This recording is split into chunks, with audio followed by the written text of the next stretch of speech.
पाकिस्तानियों बहुत बहुत मुबारक हो, क्योंकि 2025 जो है वो टर्निंग पॉइंट साबित हुआ पाकिस्तान के लिए। First turning point was operation Bunyanul Marsoos and second turning point was Israel attack on Qatar. Qatar दुनिया का सबसे अमीर तरीन मुस्लिम मुल्क, जब उस पर हमला हुआ तो वो कुछ नहीं बिगाड़ सका इसराइल का। अब दुनिया के जो अमीर तरीन ममालिक हैं, जो जिनमें अरब के ममालिक आते हैं, अब वो सोचने पे मजबूर हो गए कि हमने इतना पैसा कमा लिया, इतना सब कुछ कर लिया, लेकिन इसराइल जैसे मुल्क ने कतर पे अटैक किया और कतर के पास कुछ भी नहीं है। अल्टीमेटली अब ये सारे मुल्क आइडियोलॉजी फॉलो करेंगे पाकिस्तान की। पाकिस्तान ने हमेशा अपना पेट काटा आम लोगों का और अपनी आर्मी को मजबूत किया, अपनी मिसाइल टेक्नोलॉजी को, अपनी जो लड़ने की सलाहियत थी उसको बढ़ाते रहे।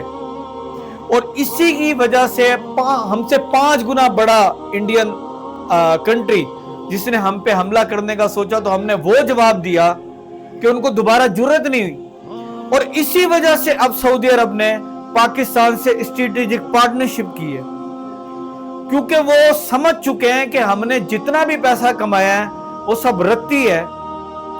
असल जो पावर है वो पाकिस्तान के पास है। यार मेरी बात सुनो, आपको मोहल्ले में किसी से खतरा हो, आप मोहल्ले के बड़े के पास जाते हो ना, मुझे प्रोटेक्शन दो।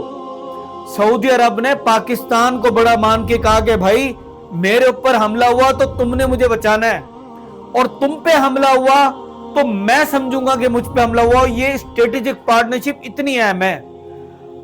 सादा अल्फाज में समझ लो कि सऊदी अरब ने आज जो पाकिस्तान पे एतबार किया है, दुनिया में किसी मुल्क पे नहीं किया।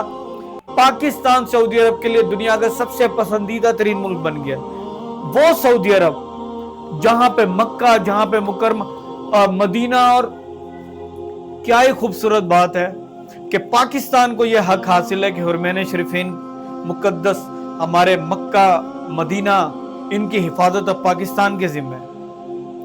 ये जो कतर पे हमला हुआ, इसके बाद ये अरबी ममालिक सोचने पे मजबूर हो गए हैं कि यार हमने तो इतना पैसा कमा लिया, सारे दुनिया जहाँ के अंग्रेज, बुर्ज खलीफा हमारे पास, सऊदी अरब जो है वो फुटबॉल वर्ल्ड कप की मेजबानी कर रहा है, कतर कर चुका है। इतना सब कुछ करने के बाद हमने क्या उखाड़ लिया?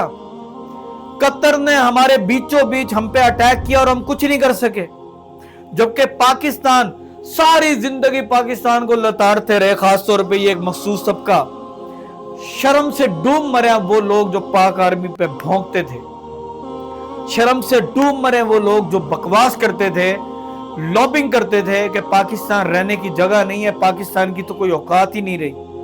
अरब ममालिक में जा रहे हैं, कोई कतर का वीजा लगवा रहा है, कोई मुत्तहदा अरब इमारात का, कोई कहां। अब वो अल्टीमेटली सोच रहे हैं कि हम महफूज नहीं है, पाकिस्तान महफूज है। ये अल्लाह का वो भाई, एक ये सिर्फ पाकिस्तानियों को बिलीव था कि इसराइल, पाकिस्तान जो कायम हुआ इसराइल के तोड़ के लिए है, लेकिन अब ये अरब ममालिक बिलीव कर रहे हैं। देखो सऊदी अरब को किससे खतरा है?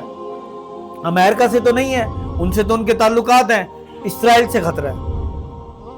तो उन्होंने ये रियलाइज किया कि Pakistan is the only country who can protect us। इसी तरह कतर ने भी पाकिस्तान को ओब्लाइज किया इस हवाले से। कितनी बड़ी इज्जत की बात है पाकिस्तान के लिए, और डूब मरना चाहिए जनजी, खास तौर पे बेचारे अम्मा अब्बा से पैकेज लेके एक मखसूस तबका पाकिस्तान आर्मी के खिलाफ लॉबिंग करता है। पाकिस्तान के खिलाफ लॉबिंग कर रहे हो, जिस पाकिस्तान ने तुम्हें पहचान दी है। आज पाकिस्तान का जो वकार है, देखो शहबाज शरीफ इंटर हुआ है फिजाओं में, सऊदी अरब के F-16 F-15 ने उनका वेलकम किया।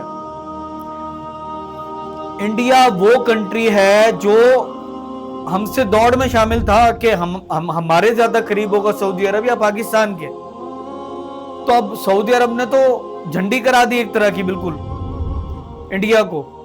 और कतर, ये जितने इस्लामी मुल्क हैं, खास तौर पे अरब ममालिक, उनका झुकाव पाकिस्तान की तरफ। अल्टीमेटली पाकिस्तान के पास पैसा आएगा, पाकिस्तान की इज्जत में तो पहले ही इजाफा हो गया ऑपरेशन बनियानुल मरसूस की वजह से। मेरा भाई, आप पाकिस्तानियों से गुजारिश है जो लॉबिंग करते रहते हैं, पाकिस्तान का वकार बुलंद हो रहा है, اور ہمیں اچھے کو اچھا اور برے کو برا کہنا چاہیے. You should feel proud to be a Pakistani. Pakistan زندہ باد. اور انشاءاللہ پاکستان اگلے 10 سالوں میں دیکھنا کتنی ترقی کرنا.